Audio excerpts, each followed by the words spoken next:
হাসিনার যে দুঃশাসন, গুম খুন লুটপাট, মানে হেন অপকর্মনাই করে নাই। এমনকি সে যাকে দিয়ে খুন করায় তাকেও সে সার্ভেলেন্সে রেখেছে। এবং আপনারা জানেন কিছুদিন আগে আমাদের এই গণভবনে কাগজটা উদ্ধার হয়েছে, আমরা এটা দিয়েছি গুম কমিশন এবং আইসিটিকে। সেখানে একজন দায়িত্বপ্রাপ্ত অফিসার আকুতি জানাচ্ছে যে তার পক্ষে আর গুম করা সম্ভব না। মানে আপনি বুঝতে পারেন যে কী পরিমাণ ট্রমা সে তার বাহিনীকেও দিয়েছে। এই বাড়ির যে অফিস রুমটা আছে, ওই অফিস রুমে গেলে মানে আপনাদের গা ছমছম করবে যখন আপনি জানবেন। কিছুদিন আগে একটা অডিও আপনারা শুনেছেন, গার্ডিয়ান আগে পাবলিশ হয়েছিল কদিন আগে, বিবিসিতে হয়েছে। এই অডিওটা মোস্ট প্রবাবলি এই অফিস রুমে বসে উনি কথা বলেছেন। যে কোনো মিউজিয়াম করতে গেলে it takes lot of time. আমরা সময়ের বিপরীতে দৌড়াচ্ছি। 5 আগস্ট এটার এক ধরনের একটা আনুষ্ঠানিক উদ্বোধন হবে, তবে দর্শনার্থীদের ভিজিটের জন্য ওপেন করা হবে কিনা এটা নিশ্চিত না। আমার ধারণা এটা আরও সময় লাগবে, কারণ প্রচুর কাজ বাকি। প্রথম কথা হচ্ছে এখান থেকে যা যা প্রমাণ প্রয়োজন সেই প্রমাণগুলো আমাদের সঙ্গে কোলাবোরেশনের ভিত্তিতে ক্রাইম ট্রাইব্যুনাল অলরেডি নিয়ে গেছে।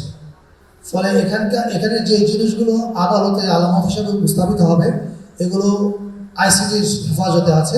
আমাদের কাছে শুধুমাত্র এটার কপি আছে। যখন বিচার শেষ হয়ে যাবে তখন এটা অরিজিনাল কপি আমাদের কাছে আসবে। এটা প্রথমত। আর দ্বিতীয়ত, আপনি ঠিকই বলেছেন, এই বাড়িতে বসেই খুনের পরিকল্পনা হয়েছে। এই বাড়ির যে অফিস রুমটা আছে, ওই অফিস রুমে গেলে মানে আপনাদের গা ছমছম করবে যখন আপনি জানবেন। কিছুদিন আগে একটা অডিও আপনারা শুনেছেন, গার্ডিয়ান আগে পাবলিশ হয়েছিল কদিন আগে, বিবিসিতে হয়েছে।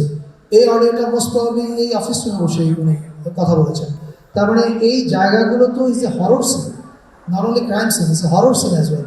ফলে ওই এক্সপিরিয়েন্সটা আপনারা যখন জুলাই মিউজিয়ামে আসবেন, ওই এক্সপিরিয়েন্সের ভিতর দিয়ে যাবেন, ওই বেদনার ভিতর দিয়ে যাবেন। এবং আমাদের উদ্দেশ্য খুব সিম্পল, শেখ হাসিনা এবং তার গ্যাংয়ের অপরাধের বিচার তো আদালত করবে, আর এই জাদুঘরটা হচ্ছে এদের অপরাধের আজীবনের বিচার। ভিজিটররা একবার করে এখানে আসবেন এবং উনি ওনার মতো করে বিচার করবেন, এবং সেটা যেন ওই জায়গায় পৌঁছায় আমাদের কিউরেশনটা সেরকম হচ্ছে বলে আমি মনে করি। হাসিনার যে দুঃশাসন, গুম খুন লুটপাট, মানে হেন অপকর্মনাই করে নাই। এমনকি সে যাকে দিয়ে খুন করায় তাকেও সে সার্ভেলেন্সে রেখেছে। এবং আপনারা জানেন কিছুদিন আগে আমাদের এই গণভবনে কাগজটা উদ্ধার হয়েছে, আমরা এটা দিয়েছি গুম কমিশন এবং আইসিটিকে। সেখানে একজন দায়িত্বপ্রাপ্ত অফিসার আকুতি জানাচ্ছে যে তার পক্ষে আর গুম করা সম্ভব না। মানে আপনি বুঝতে পারেন যে কী পরিমাণ ট্রমা সে তার বাহিনীকেও দিয়েছে।